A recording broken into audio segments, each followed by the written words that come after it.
It's real simple. I had multiple guys on the court today that didn't compete, can't win, that didn't play with a fire against a very good North Carolina team. You can't win. I mean, we had, off our turnovers, they got 23 points. Second chance points, they got 9. We missed 10 free throws. That's mental. Those are mental mistakes. And I take nothing away from Carolina. Like I said in the beginning, they're a very good team. But when you play a game and you get 2 or more guys that are starting or playing major minutes that are negative 20, it's impossible to make that up anywhere. I like the way we started. I like our energy to start the game. I thought we put them on their heels. Just couldn't sustain it. Mentally couldn't sustain it, couldn't sustain the focus that we needed, the fight that we needed, the ability to play with physicality like we needed. How many easy shots did we miss in the first half right at the basket? At a time when we were up 5 or 6, could have easily been 10 or 12. It comes back to hurt you in the end. Questions?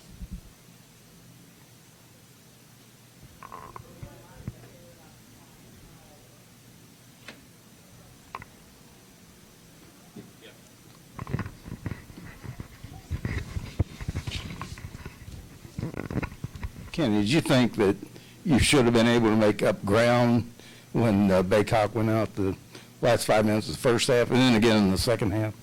I thought it was a pivotal play when Sidney got a 3-point play to get him his 4th, and then Sidney comes right back and get 2 fouls.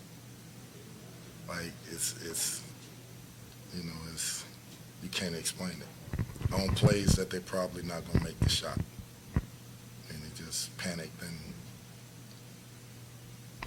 Yeah, you're 17 games in. You're playing Carolina, which is a storied program, one of the best crowds of the year. How do you explain, guys not competing in an atmosphere like this?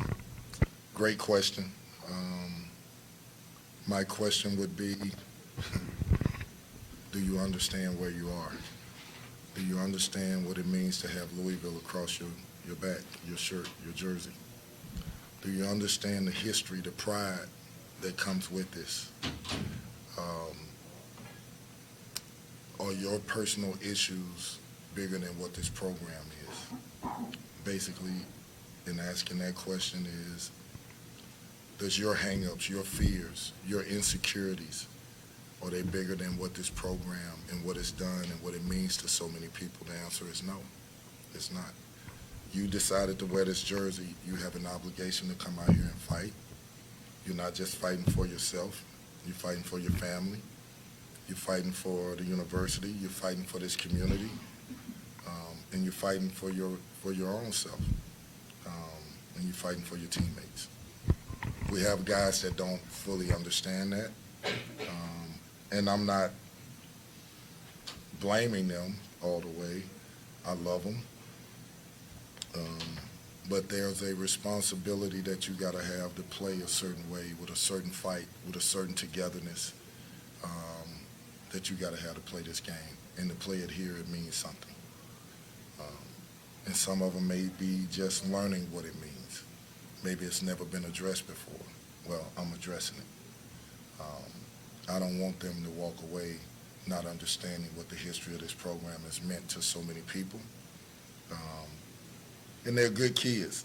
Listen, I'm not in no way discouraged by, they're going to make mistakes. They're not robots. But they need to know what it means to be in a Louisville jersey. Kenny, there was a moment in the first half, North Carolina goes on a 14-2 run, but they had 5 points into that run. L makes a shot but gets called for an offensive foul. It almost felt like you guys really didn't recover from that point on. Well, I can't really agree with that, because there are so many other plays where Mike James misses a dunk. How many did we miss right at the rim? Multiple guys. I view it, even when the ref calls a foul and you're the only one at the basket and he calls a foul and you miss it, those are 3 points that we could have had that you decided for whatever reason not to finish, not to have confidence in finishing, not to explode through. The ball has to go through the basket. You're the only one in the air.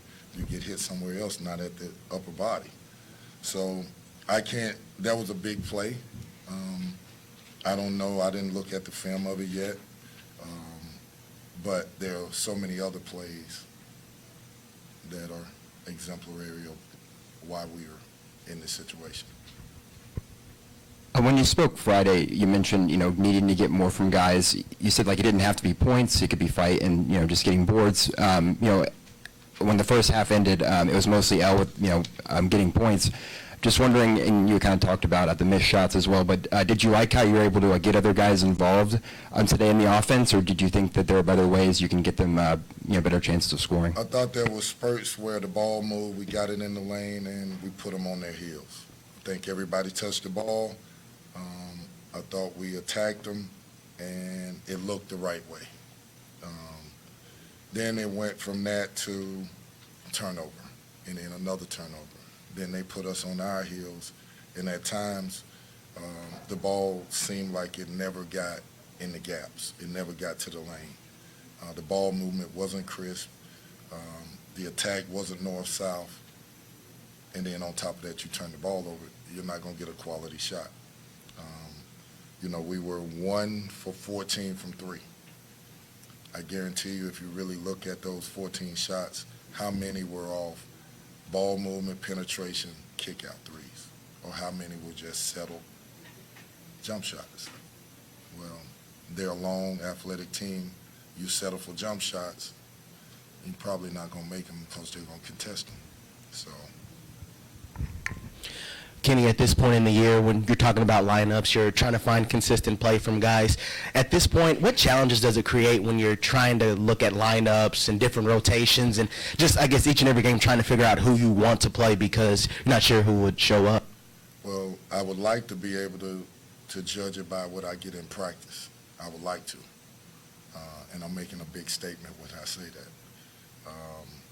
But what happens is I can't, because I have multiple guys that my personal opinion is I'm able to judge who's ready to play by how we prepare. Well, if we don't prepare a certain way, how can I judge it?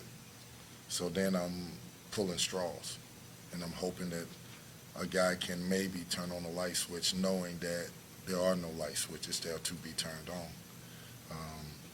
So we got to just keep plugging away. It's a great question. I wish I had a more definitive answer for you, except preparation tells you and prepares you for games like this.